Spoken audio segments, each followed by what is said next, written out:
جب بندہ گناہ کرتا ہے نا تو اس کے اوپر سیاہ نقطہ لگ جاتا ہے، پھر گناہ کرتا ہے اور لگ جاتا ہے، پھر کرتا ہے اور لگ جاتا ہے۔ لوہا ہے نا، لوہے کے اوپر زنگ لگتا ہے، اس کا خیال نہ کیا جائے، اس کی کیئر نہ کی جائے تو مزید لگتا رہتا ہے، اور جب ہم ریگ مار کے ساتھ اس کو صاف کرتے ہیں زنگ اتر جاتا ہے، لوہا صاف ہو جاتا ہے۔ پھر آگے اس کا خیال رکھنا ہے، ہم رکھیں گے تو زنگ اس کے قریب نہیں آئے گا۔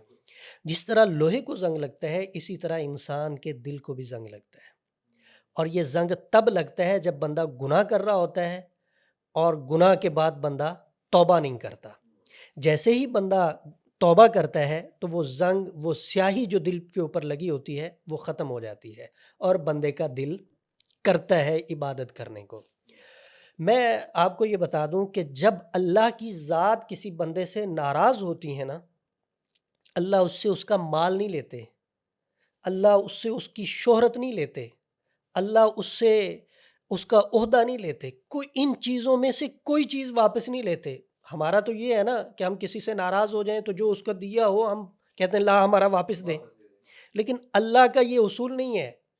جس سے ناراض ہوتے ہیں ان سے یہ چیزیں واپس نہیں لیتے، اللہ جس سے ناراض ہوتے ہیں اس سے اپنے نام کی لذت واپس لے لیتے ہیں۔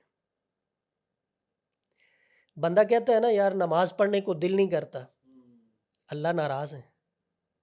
ذکر کرنے کو دل نہیں کرتا، اللہ ناراض ہے۔ قرآن پڑھنے کو دل نہیں کرتا، اللہ ناراض ہے۔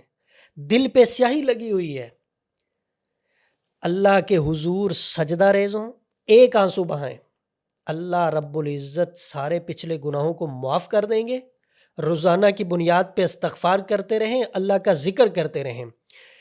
لوہے کا زنگ ریگ مار سے اترتا ہے، دل کا زنگ جو ہے یہ اللہ کے ذکر سے اترتا ہے۔ دیکھیں ہر بندہ پریشانی میں ہے، کوئی نہ کوئی الجھن ہے، کسی کے پاس اتنے غم ہے، کسی کے پاس اتنے ہیں، اور کسی نے گٹھری جو ہے سر پہ اٹھائی ہوئی ہے، ہر بندے کے پاس ہی ہے۔ دنیا کے اندر آپ کو کوئی ایسا بندہ نہیں ملے گا کہ جس کو کوئی پریشانی نہ ہو، کوئی غم نہ ہو اور کوئی اس کو پچھتاوا نہ ہو، یہ ہر بندے کے ساتھ ہی ہے۔ دنیا کا نظام اسی طرح ہی چلنا ہے۔ اللہ رب العزت کی ذات سے بندہ مانگتا رہے، اللہ اسے عطا فرماتے رہتے ہیں۔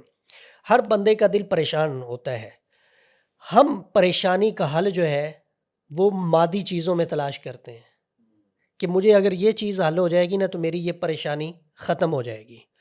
اللہ وہ چیز دے دیتے ہیں، پریشانی ختم نہیں ہوتی، مزید بڑھتی جاتی ہیں۔ ایک بندے کے وسائل محدود ہیں، اس کی پریشانیاں بھی محدود ہیں۔ بندہ یہ کہتا ہے میرے پاس یہ وسائل آ جائیں، گاڑی آ جائے، میرا یہ گھر آ جائے، میرا یہ کاروبار بزنس اس طرح جو ہے عروج پکڑ جائے، اتنا پیسہ میرے پاس آ جائے، پھر میں مطمئن ہو جاؤں گا، سکون میں ہو جاؤں گا، سب کچھ۔ لیکن آپ مشاہدہ کر کے دیکھ لیں کہ جتنے وسائل زیادہ ہوتے جائیں گے، جتنا مال زیادہ آتا چلا جائے گا، اتنی پریشانیاں زیادہ ہوتی چلی جائیں گی۔ اب یہ مال کو بذات خود بری چیز نہیں ہے، یہ اللہ کے قریب کرنے کا ایک ذریعہ ہے۔ اور اگر میں یہ بات کہوں تو یہ غلط نہیں ہوگی کہ اللہ نے دولت عطا فرمائی ہے نا، تو اس دولت کے ذریعے آپ جلدی سے اللہ کا قرب حاصل کر سکتے ہیں۔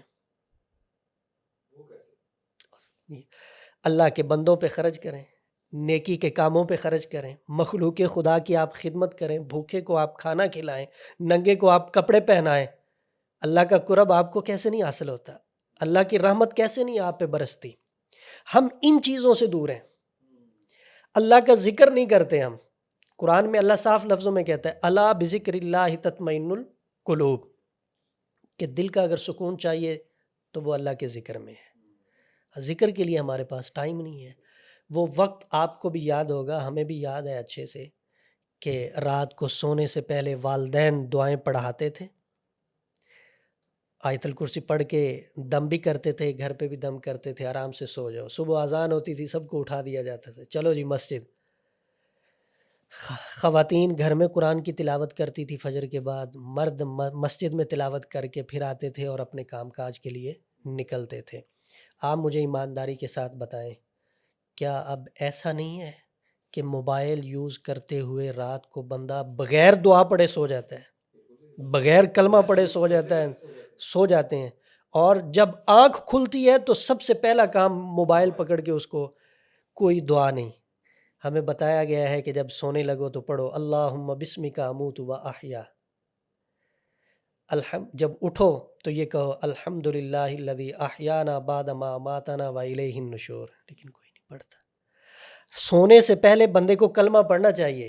ہو سکتا ہے کہ ہم اٹھ نہ سکیں تو ہم نے کلمہ پڑھا ہوا ہے، اور کلمہ پڑھنے والے کے متعلق یہ ہے کہ جس کا پہلا اور آخری کلمہ لا الہ الا اللہ محمد الرسول اللہ ہوا، داخل الجنہ، اس کو جنت کے اندر داخل کر دیا جائے گا۔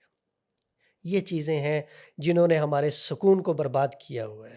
یہ غفلت ہے جو ہمیں ناکامی کی طرف لے جا رہی ہے، کامیابی کی طرف نہیں لے جا رہی۔